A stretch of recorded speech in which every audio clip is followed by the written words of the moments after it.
Hádegisviðtalið, umdeild auglýsing Símans þriðju kynslóð farsíma, þar sem að síðasta kvöldmáltíðin og samskipti Jesús og Júdasar eru til umfjöllunar hefur farið fyrir brjóstið á mörgum. Biskup hefur meðal annars ástæðu til að finna að þessari auglýsingu. Guðmundur Árni Magnússon, prófessor í grafískri hönnun við Listaháskóla Íslands. Svona fyrst byrja á því bara, þú séð þessu auglýsingu, hvernig finnst þér þessi auglýsing? Ég sá hana strax og hún sló mig strax sem velgerð. Hún þess eðlis að maður dregst að henni. Hún þess eðlis en mér fannst strax ekkert vont í henni. Mér fannst hún mannleg, góð og góðir undirtónar og hún kom ekki við mína innstu sannfæringu, hvort sem ég tala bara sem trúaður einstaklingur og ekki fyrir hönd eins eða neins. Hún snerti ekki neitt slæmt í mér og mér þótti hún strax vel gerð, vel leikin, fallega litasamsett og eins og maður segja bara gefa henni bara hæstu einkunn frá svona fagmannlegu sjónarmiði. Það mjög auðvelt. Við skulum líta þess á þessu auglýsingu. Bræður, hvar Júdas?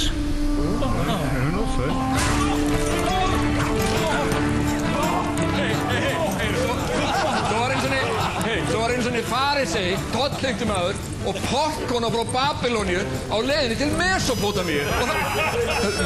Bíða þess.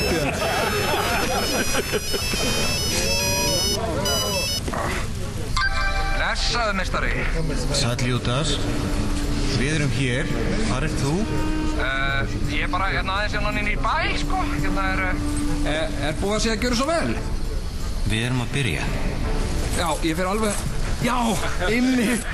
Og ekki gleyma þessu, ég bara aðeins inn í símanum, sko.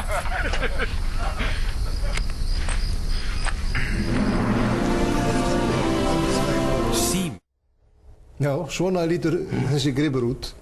Vel gerður, segirðu? Já, afspyrnu vel gerður.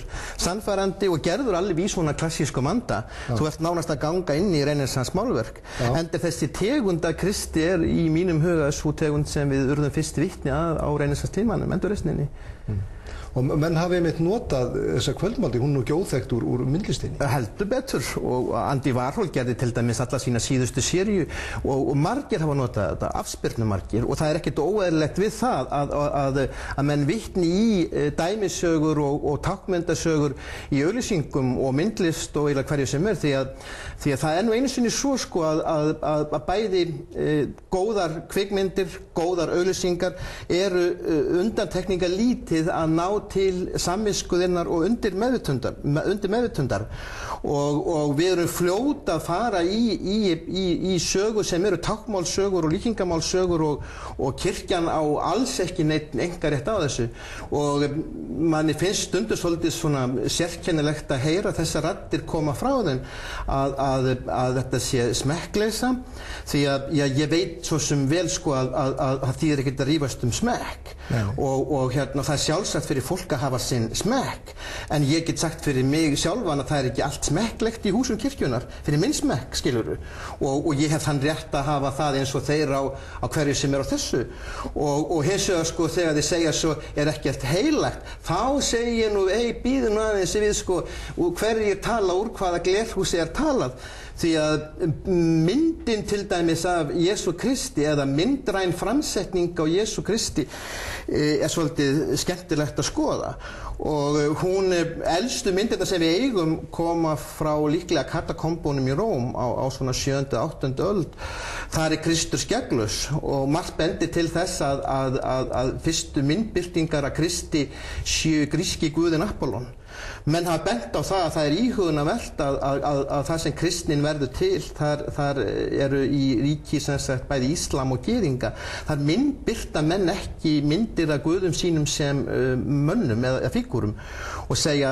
að þeir gera það sem sko skraut eða ornament og segja ef þú sýnir guð eða guðlega verur sem menn þá myndu fljótlega komast að því að þeir eru ófullkomnir eins og maðurinn og þetta eru Grikkir sem hikuðu ekki við að birta myndir af guðum sínum sem mönnum og að Kristur hafi upphaflega verið Apollon en mér er sagt það að á 3. öld hafi þeir hreinsað út myrkurhliðina af honum og það hafi verið sko eins og allstaðar með ljósið og myrkrið að Jesú Kristur er ljósið og kærleikurinn en hann á sér dökka hlið. Hann á dökka hlið sem var úthýst, djöflinu var úthýst á 3. öld, en var eins og yin og yang, eins og þetta alltaf þessi tvend. Hún verið úthýst á 3. öld og maður hefur stundum á tilfinninguna fólk sem dómhart og með heilaleikann og fær á sig þessa helgislepi og vandlætingasvipinn, að það sé fólk sem gleymi myrkurhliðinni, hafi sópað bara öllum skítnum undir teppið og sé bara, þú veist, upphafið ljós á þess að viðurkenna skugga sinn. Því raunverulega getur engin predikan nema að tala frá sínum eigin skugga. Nú Krist myndin upp eftir öldunum, hann fyrst skegglaus og fagur eins og sólar konungur og bara birtan og kærleikurinn sjálfur. Myndin af henni þyngist á miðöldum, hann verður þunglindur og ansi svartur á miðöldum. Það lifnar yfir honum á endurreisnartímanum og þá verið að vitna í þessa sögu sem Da Vinci ímyndin og svo kannski svo frægasta kvöldmáltíðin sem ennþá hægt að sjá í Milano. Nú, hún verður svo þróast þessi Krists-ímynd og verður upphafin rómantík á 19. öld og flestar biblíusögumyndir sem við þekkjum eins og Bertel Thorvaldsen gerði, stytturnar af Bertel Thorvaldsen og svo komum á 20. öldin og þá voru útgáfurnar óteljandi. Þá gera menn myndir í ekspressionískum stíl, í súrrealískum stíl, í poplistastíl eins og Andy Warhol og þetta til ótrúlega margar myndir af þessu og lenda svolítið í klemmu fyrir svona, eins og maður segir political correctness eða politísku rétttrúnaði, þegar svona rétttrúnaða fólk, bókstafstrúa fólk lendir í vandræði með þetta. Kristur kona eða maður, eigum að myndbirta hann sem konu eða karl, eigum að hafa hann frá Asíu eða hann kannski með Afríku uppruna og einhvern tímann var til samkeppni ímyndina Kristi í samtímanum þar sem hann var svona ambient, það var hvorki karl né kona, svona unisex eitthvað, maður var ekki alveg viss upprunans. Þetta vandræðamál því að hver og einn getur skapað sína eigin kristni mynd eftir eigin höfði. Þetta bara tákmynd. Það fullkomin óþarfi að koma með svona yfirlýsingar ekkert heilagt. Heyrðu, þeir hafa gengið yfir ýmislegt í gegnum kristin og kirkjan sjálf. Ég tala nú ekki lútersku kirkjuna, helgimyndabrjótana, hreinsanirnar sem þeir gerðu á kaþólsku kirkjónum. Ég tala nú ekki hvað þeir gerðu við Konstantinópel og Istanbul, rómanska og hvernig þetta allt saman hangir í sögunni. Það með ólíkindum að heyra þetta ekkert heilagt. Þetta búið að vera stríð í aldir.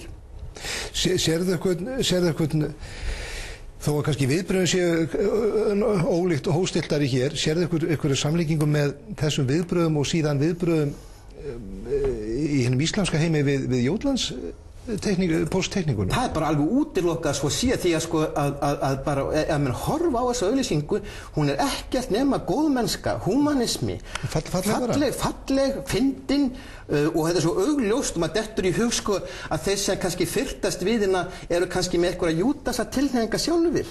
Af því að það alltaf svoleiðis að þegar eitthvað hittir og einhverjum finnst eitthvað vera óþægilegt, þá venjulega eitthvað í pokahorninu. Það mín kenning allavega hana. Þetta kannski að því að þarna Júdas svona galgópalegur að segja brandara þegar Kristur hringir í hann og seinni í síðustu kvöldmáltíðina að má ekki gera grín? Jú, hann finna við þetta, hann staðinn að verki. Já, og það að taka þetta við 30 sinnum peningunum. Nákvæmlega, og það að finna við líka það sem verið auglýs í raun og veru, þennan myndsíma, það að standa fólk að verki. Og það eins og maður segir, það pönsið, auglýsingar vantarlega, það lítur að vera kostur við auglýsingu ef hún fær mikla athygli eða lítur mikið umtal. Það fyrir þessa vöru þarna að þessi auglýsing, ímynd þessa fyrirtækis heldur að ímyndin versni eða batni við þetta? Það nefnilega svolítið fyndið, finnst mér í þessu öllu saman það að þetta svo tvíbent og það alveg á hreinu að það erfitt að stjórna þessu og auðvitað vilja auglýsendur stundum fá umtal að það margfaldi, það getur líka haft neikvæð áhrif og ég hef stundum á tilfinningunni að varðandi þetta að þetta fari að snúast meira myndbirtinguna á Kristi heldur en þriðju kynslóð símum og það týnir svolítið hvað var verið að gera og þetta nú kannski líka svolítið mikið mál því að Jón Gnarr höfundurinn af þessu, hann bæði fyndinn og ekki alveg laus við guðfræðingin í sjálfum sér, hélt sjálfur sýningu á Kristi í fríkirkjunni í leikfangaformi. Það sem Kristur sýndur í ýmsum stellingum sem það þessi sögur úr sögu Jesú ég man ekki hvort þetta var ekki leik, þetta var eitthvað svona Playmobil kallar og var ævintýralega flott sýning, manni eftir Þannig að þú trúir því ekki endilega upp á hann að hann hafi ætlað að vilja vera með eitthvað guðlast? Nei, alls ekki, það bara af og frá. Og það ekkert guðlast í þessu að mínu mati, ég bara botna ekkert í þessum viðbröðum kirkjunnar manna. Fullkomin óþarfi. Trúir því svona út frá svona auglýsingum og þess aftar að einhverjir, ég veit ekki hvort ég að segja sannkristnir eða mjög svona bóstaflega trúandi menn hætti viðskiptum við fyrirtæki eins og Símann út af svona hlut? Jú, en sko það má vel vera en eins og ég segi sko mikið þetta skrýtna sálir sem sko dansa bara eftir þá, sko eins og ég segi, ég horfi í minn eigin spegil og ég sé ekkert vont. Ef eitthvað dreifir því að það megi ekki snerta myndina Kristi, það eitthvað vitleysi í gangi, skilurðu. Og ef eitthvað fólk þolir það ekki þá eins og maður segir, maður getur ekki dætt í gert. Og það eru örugglega svoleiðis sálir til, fróma sem ekki mega neitt ljótt sjá upp á Jesú Krist sinn.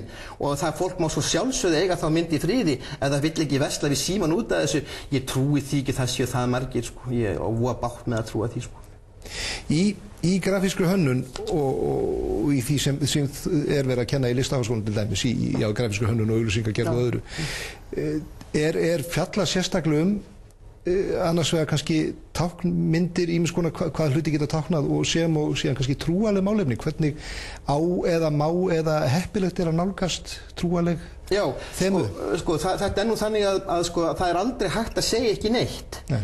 Og við höfum gengið í gegnum svona allskyns bylgjur og 20. öldin hún kannski sko og þegar grafísk hönnun verður til og við erum meðvituð með auglýsingagerð og þetta margfaldast allt þegar sko myndmiðlar verða svo áberandi á seinni hluta 20. aldar og það verður algjör sprenging í notkun myndmáls. Og það nú svo sko að hérna á miðöldum þá skiptir svo miklu máli að fela ákveðin skilning í táknmáli og nota sko svo dæmisöguna eða táknmyndasögun til að segja eitthvað sem að fali kannski á bak við það sem erfitt að segja frá. Og þetta svo gripið upp sko, hefur alltaf verið gripið og notað sem myndmál og við listamenn hafa fengist við þetta.